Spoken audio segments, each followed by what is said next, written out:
see username. Am I on the right one? Username and password. There we go. And I bet we're going to need this OS version. So I'm going to go ahead and copy that one as well. And we'll talk about these allowed values in the subtemplate, because we're going to, what happens is if you pass from parameter to parameter in your nested templates, you have to have those parameters collected in the main template. So we're going to actually leave these here, because when somebody goes to deploy this, they're going to fill out these parameters, but they're just going to be used to pass through to the subtemplates. Okay. Cool. Copy those, and now I'm going to put those in here. And it's going to format it all wonky. Get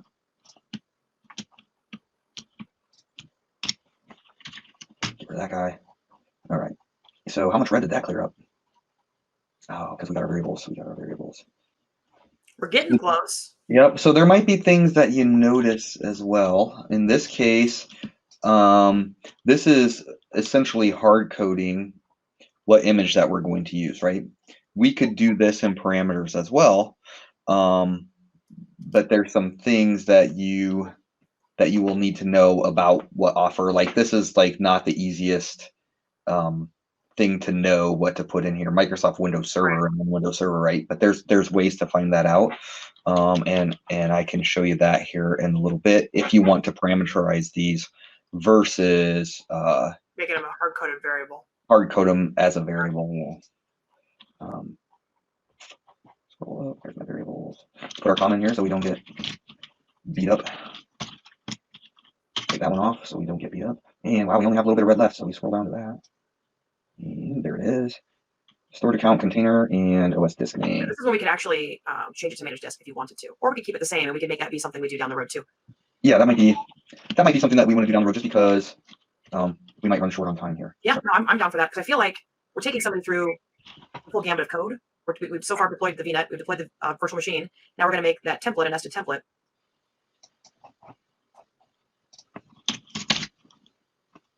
And there was one other one there, wasn't there? Account name and OS disk name.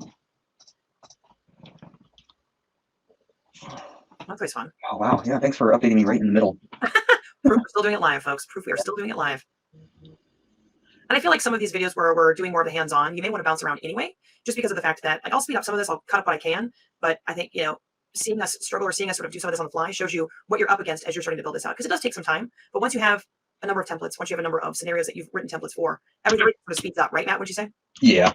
And when you nest your templates like this, so the great thing about having nested templates like this, what we're showing you is that you can now have one VM template. And I have an example, and I may I'll have to strip probably some customer information out of that, but I'll take this example, and it's basically a monster VM template that allows you to pass in parameters to configure whether that's Windows or Linux, how many disks it has, et cetera, et cetera, et cetera. So you can have one VM template to rule them all. And now you say you need to deploy a 3-tier application, and you use that VM template and pass the parameters for the web tier, then you pass the parameters for the app tier, then you pass the parameters for the data tier, right? You might have different machine sizes for SQL versus your web machines. You might have different number of disks if you're storing state on that machine or not, right? So this is one VM template to rule them all, to get you any configuration of VM that you want, or many of the configurations that you might want. It might not be every configuration, but it will get you very close to having the most. And then you just take that template now and you have that as a in a main repository, and then now you're creating different deployments that call that same VM template, passing the parameters that you want for this type of machine, that type of machine, or whatever, right? Yeah. So the power behind this is actually reuse of a template. And then when your standards change for, let's say, all of our VMs now have to include this thing, right? And whatever that is, like, oh, now we have to all take all of our machine VMs from being storage account based to, the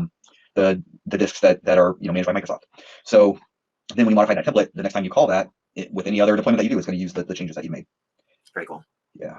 And so what was I looking for? Oh, there's something up here. Where is the red? Oh, it's that. And that's because I was going to look for more variables anyway. But all right. OS disk name. Oh, did I not put that one in there? That's why I had to come in there. Yeah, I got distracted. That's all right. It's easy. Yep. It's easy for me to get distracted when I am passionately about things I love. Oh, we got a parameter here. That was probably at the bottom.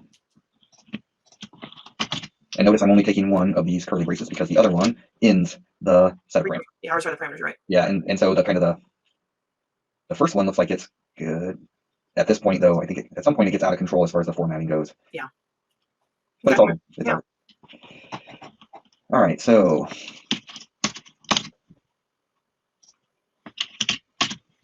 tab that in. And now we've got no red. Woo! So now here's a question for you. How do you reference this in the main template? So here's an answer for you. Now is the time where you sort of call upon it in the main template, right? Yep.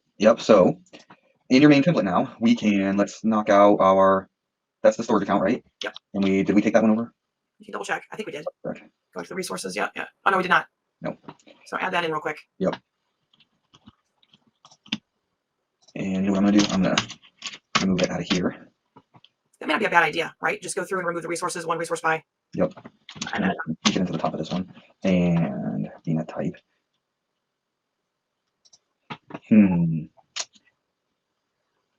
Oh, it's up there. That's what you're looking for. Yep. And notice how Visual Studio Code has this error.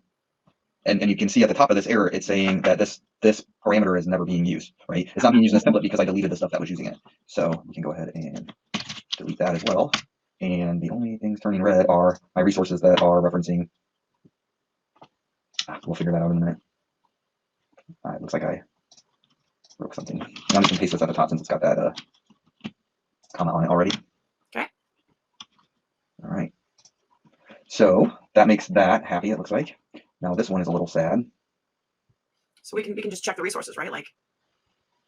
Yeah, so this is the nick anyways.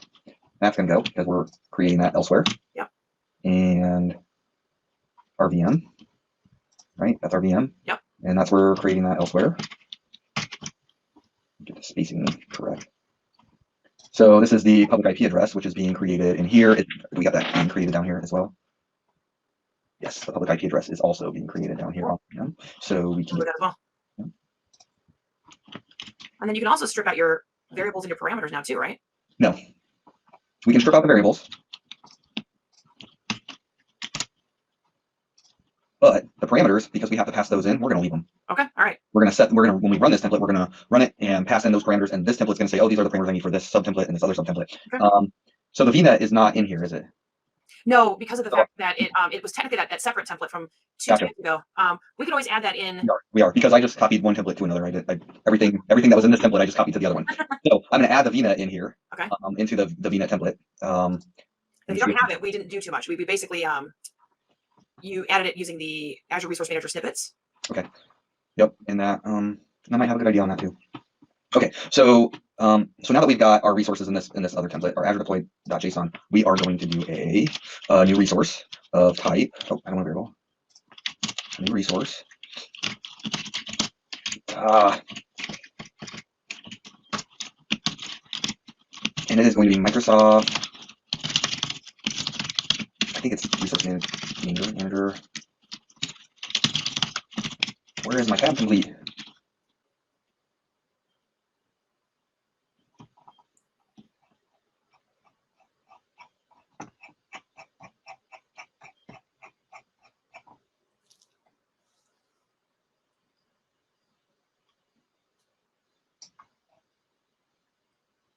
Microsoft.res. No.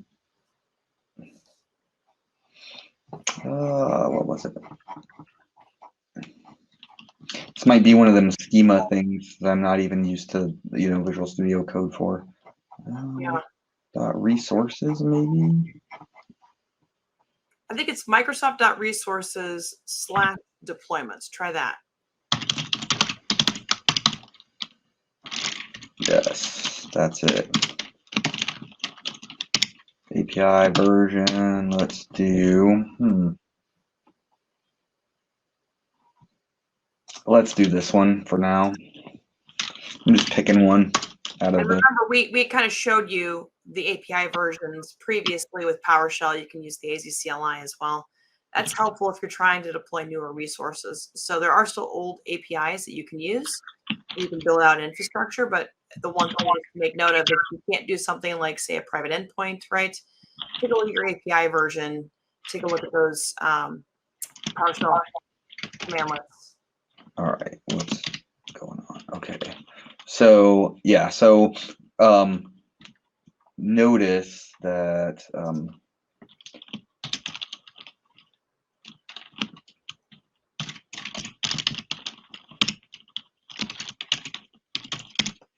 notice that I have a name in here. And this is just the name of the deployment. It's not the name of the VM. And the location, of course. And then I want, it's going to be under, so here's where you would do your depends on, right? If I had, if I was deploying a virtual network in this same template and, or in the same main template, then I would put my depends on, and I would say that deployment of the VNet first, right? So then the template execution engine would see, oh, well, I can't do this deployment until this other deployment of the network is complete, right? Because we can't put a VM out there on a network that doesn't exist, right? Okay, so I'm going to take my properties here, and our properties are going to include a bunch of things like, okay, so you have a mode, which there's two options for mode. If we didn't describe this in a video before, there is incremental and there's complete, right? So in incremental mode, it basically says, if you see this resource group, deploy anything that does not exist in the resource group that I have out there in the resource group already. I don't want to do anything with that. It'll stay there, but this network, this VM, NIC, all that stuff is going to go in this resource group. If I say complete mode here, and by default it's incremental, so you don't even have to put this, and I won't put it. But if you say complete here, it's going to say, make this resource group look exactly like this template. So any resources that you have in there will be deleted. So if you had another VM that was in that resource group, it would say, oh, that doesn't match this file over here, so I'm just going to get rid of it all. Yeah. But here I want my template link, right? So here's a thing to know about when you do a linked deployment or a linked template or a nested template, whatever you want to call it, is that you're going to have a staging storage account, right?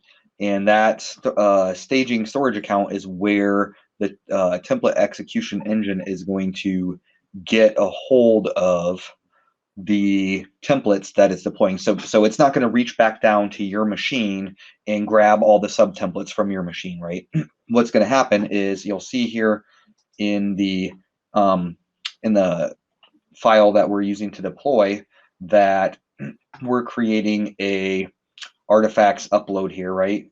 If there's not a storage account, we're going to create that storage account. We have this artifacts location SAS token. So it's generating this SAS token to pass to the template execution engine to give it access to that storage account where it's going to use as a staging storage account. Okay. So when you deploy nested templates, they have to be in a location that is publicly accessible by the template execution engine. That doesn't mean they have to be insecure, right? We can still have a secure storage account, but we have to give the template execution engine that SAS token to be able to access those things, right? So you could do this from GitHub. Like you could, the reason these work from GitHub is because that repo is public, right? The template execution engine can go out there, read all the sub templates that it needs, and use those to deploy, whatever those sub templates are. In this case, what our script is doing is actually creating that that artifacts location.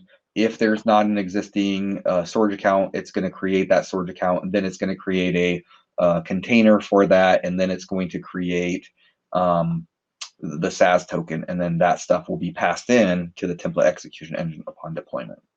Very cool. So that's what's going to happen here with this. And so here, when we are creating our main template, we want to pass in this value in here that says, hey, look in our staging storage account, go ahead and go to that place, to this container. So we're going to have to put a URL in here. And let me grab, because this URL is painstaking to get, I am going to see if I can grab an easy peasy usable one. Okay, so I'm going to paste that in there. Okay. Okay, so this, we want this to be vm-template.json. Okay, so what we have here, and I'll explain what this is the link that we're going to go get our template that this deployment is going to deploy is we're concatenating an artifacts location, and then our template, and then our artifacts location SAS token, right? So that's going to create a URL. So we need to add this parameter. Now, for those of you who, let's just do this because it's a string anyway.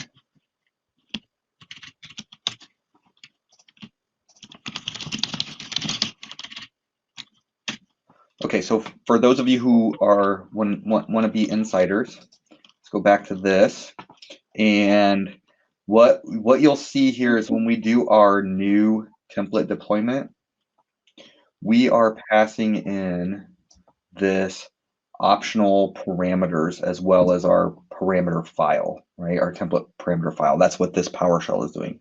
These optional parameters are the hash table that we were talking about in a previous video, where, so notice here that we are adding these optional parameters to, which is the SAS token, which is, come up here where they're being created. Artifact location name, and then artifact SAS token name. Those are variables that are defined. Let's see, let me see if I can just click and go to definition here. Notice this is how I know to use artifacts location and artifacts location SAS token is it's creating the hash table down here with those two parameters in it that it's passing alongside of our own parameters, right? So you have two sets of parameters. Whatever parameters aren't in this file are going to be in this file. And these optional parameters are what the PowerShell script is creating. So the two optional parameters that we're going to get are the two that we're creating now, which is artifacts location and artifacts location SAS token. Okay. So we're creating these parameters because those are going to be passed in as optional parameters. We don't have to pass those in our file, in our template file. Okay. That's not what I wanted to do. New parameter. And I thought I had copied that, but it didn't like it. Control C. Come back up here. Okay, and that's also a string. It doesn't have to be a secure string, blah, blah, blah, because that SAS token is already a secured string and it's verified with the URL and all kinds of things. So no worries. Okay, so now it's saying, look, we have these parameters, but they're never being used. Well, we're going to use those. Okay. Also, you'll notice too, as we're creating this thing, we get this little squiggly underline and it says, hey, there's not a valid link for the template or maybe for the parameters, right? So we're going to go down here and we're going to have another property, and that property is going to be, you can either put your parameter file in here, or we're going to call it parameters, and then we're going to create our parameters. So here we have, let's see, I think it's this way. It doesn't like that object. Let's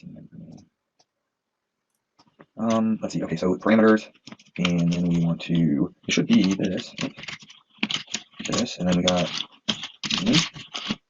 and then this is the name of the parameter that we're taking. So we could just, because I like doing this as well, naming them the same, because then we can come up here and do this. That's a parameter name, and then we have value, I believe, and that value is going to just be our parameter, and right. So we just took a parameter value and passed it through. This syntax. What am I missing on the syntax? One too many curly brackets? No. Oh, duh. I think I did this wrong. Oh yeah, resources is a bracket, right? Or no, we're not. No, I think we do it like this. I think we do it like this. Let's do one. think it's this way. That makes it happy. Okay. Yeah, so when you pass the parameters, you actually put the parameter name, and then the value goes in brackets, and then we should be able to do this, and then do, what's our next parameter? And well, I'm just going to take them from up here, since we should still have them all listed, right? I didn't delete them. And then here, and then this, and then this, and then value, and then that value is going to be the parameter from that one.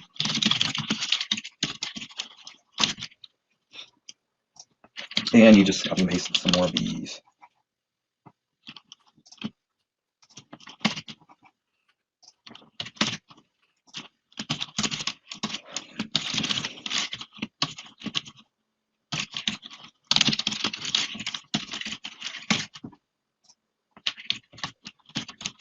So this is where the magic of video can come in and Of course. make my productivity skyrocket. And notice I'm being all kinds of crazy with my formatting here. Some of them I have the trailing, some of them I have it on the next line. Either way works. Go.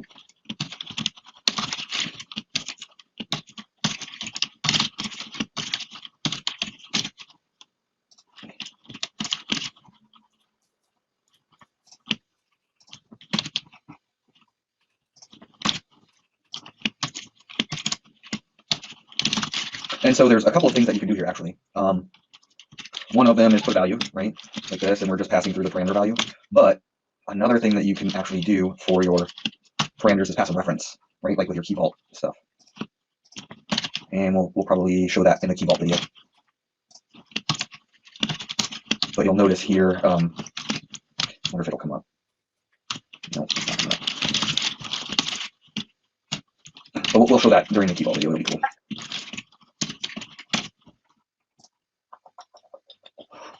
One more. Nope.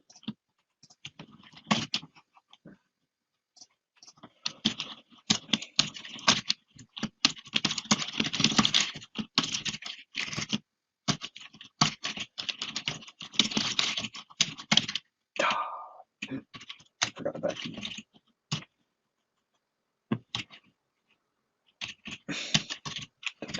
Okay, so it doesn't like correct URI in template link or parameters link. It doesn't like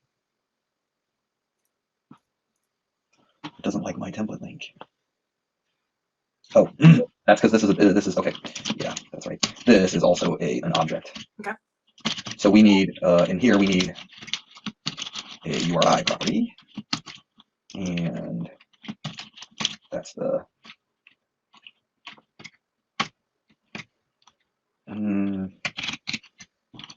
let's do this.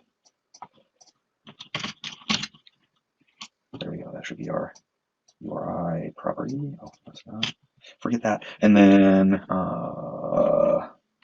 you could put also your content version, which over here 1.0.0.0.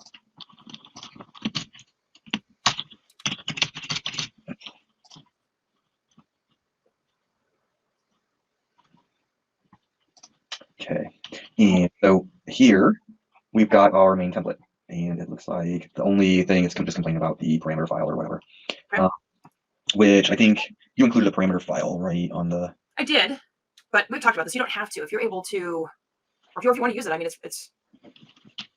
Yeah, we can do it. Okay. Let's just do a new all parameters.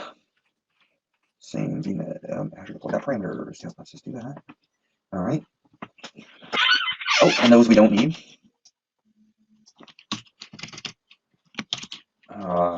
One too many. All right. All right. Should we use the values of the same stuff, or should we deploy to a different resource group? You can deploy to the same resource group and just pick a different VM name. Do you want to do that? Sure. So right now we're just deploying the one nested template.